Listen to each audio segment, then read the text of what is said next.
Hey everyone, my name is Aaron. This channel is Dad.0. Today we're going to be taking a look at the Dragon Touch MAX10 Plus tablet. This is a 10-inch tablet, the full HD screen for under $200. I picked one up a couple weeks ago, been using it ever since, so I just want to tell you exactly what you get for that sub $200 price and just tell you my review of it.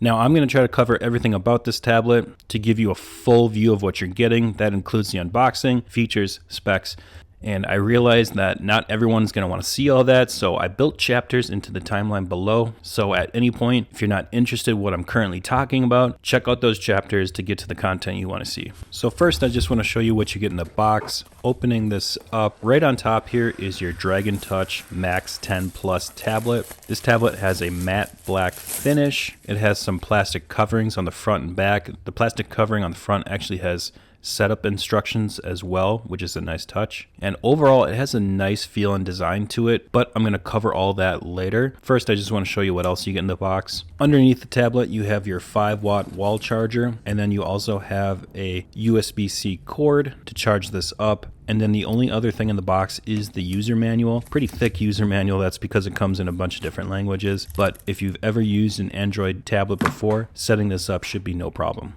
So that's all you get in the box. Pretty simple unboxing. But now I just want to cover the design of the Dragon Touch MAX10 Plus. The front of the tablet is all glass with some pretty thick top and bottom bezels. The side bezels are a little bit thinner. It has some nice rounded edges that go right into the matte black metal finish. And while I love matte black, it does tend to pick up fingerprints really easily, which is kind of a bummer. Still, I'm really impressed with the quality of it, especially for an under $200 tablet. One thing I want to note about the design is that when you're holding this in landscape mode, on the top and bottom, there's just a little bit of plastic that has kind of a rib texture. On the top, you can actually pry this open, and that's where your SIM card and SD card reader is. On the bottom is where your speakers are. And I just wanted to make note of it because it is something you can definitely notice when your hands move from the metal over this kind of rib texture. It does add a little bit of grip when you're holding this in portrait mode, just something a little bit different. For inputs on this tablet, you're just looking at a USB Type-C and a 3.5mm headphone jack. You also have an SD card reader that's kind of hidden behind that rib plastic texture that can support up to 128 gigs of expandable storage. On the bottom, you have 2 stereo speakers. On the front of the tablet, you have your 5-megapixel front-facing camera. On the back is an 8-megapixel camera. Taking a look at the display, you have a 1920 by 1200 display, which puts it at a ratio of 16 by 10. Now, Dragon Touch says that this is a wide color gamut display with an embedded quantum dot enhancement film that upgrades the display color gamut by 135% sRGB and presents a broader color spectrum. And it also has a low blue light feature, which can filter out most of the blue light that can be harmful to your eyes or put strain on your eyes. For internals, you're looking at a 1.6 gigahertz octa-core processor, 3 gigs of RAM, 32 gigs of storage. That again can be expanded up to 128 using that SD card reader. It also has a 5000 milliamp hour battery that they claim can get over 10 hours of mixed usage. It also has facial recognition technology to allow you to log in faster using your face, and it comes with Android 10 operating system. So that covers the design, the specs, and the features. Let's go into how this has performed for me over the last 2 weeks and who I'd recommend this to. First things first, the display is really nice. Again, full HD 1920 by 1200.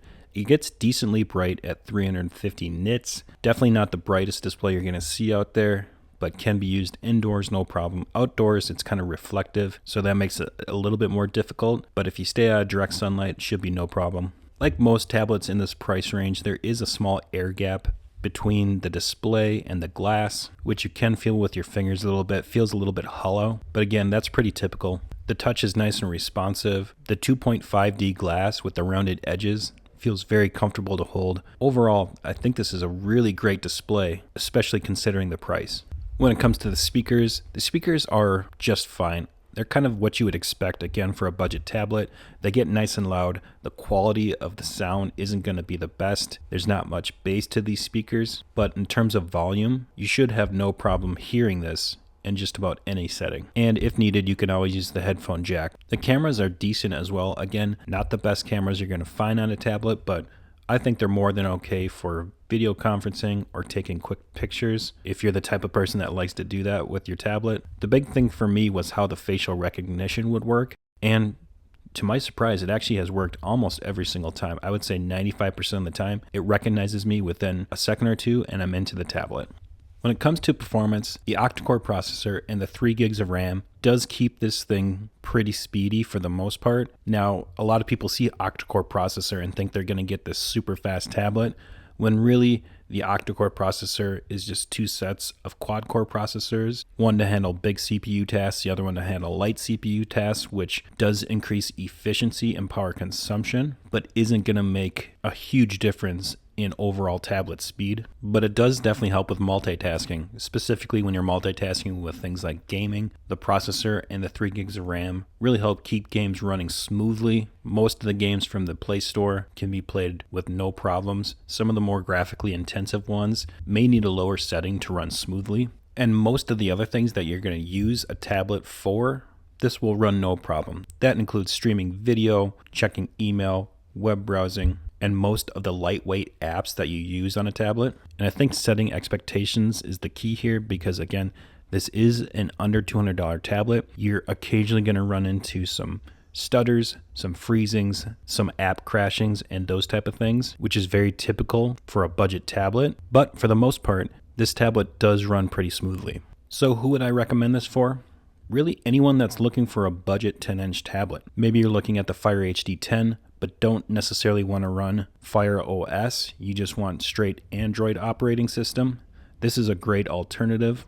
And my first thought was this would be great for kids or for a student that's distant learning, but really I can see all ages finding this tablet really useful. So if you're interested in the Dragon Touch MAX10 Plus tablet, I'll put a link in the description below where you can check it out, look at more reviews, and I personally think it's a really good budget tablet. So check it out there. I appreciate everyone that watched till the end of this video. If you like the video, press that like button. Also consider subscribing, and as always, I'll catch you on the next video.